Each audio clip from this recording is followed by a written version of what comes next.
এই দাও যেটুক ঢুকাই চাও এটুক ঠিক আছে, এর চেয়ে বেশি ঢুকাইলে পরে ময়লা হলে পুষে করা পারবা? আমার হিসেবে এটুকু ঠিক নাই, আর একটু বাই করুন যায় একেবারে মুখ বরাবর।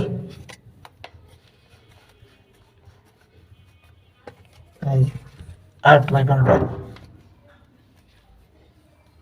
এই যান ঠিক আছে। ওটা কি মেশিনটা করছো?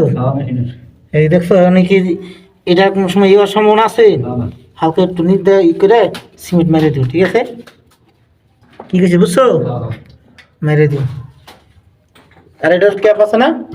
ক্যাপ লাগাই দিবে, ক্যাপ নিয়ে যাও। কাম হলো ঝটপট নগদে করে হালাইবে। এই যেমন ঠিক আছে। অনেকে দেখা যায় যে অনেকখানি ঢুকাই থুয়ে দেয়, তাই না? আর এই জায়গা কিন্তু এই করে ভাঙ্গি, যতটুকু প্রয়োজন তার চেয়ে বেশি ভাঙ্গি, ভাঙে না অনেকে? তো এতে ফাঁক হয়ে যায়, পর সিমেন্ট আটকে দেয়। নিয়ম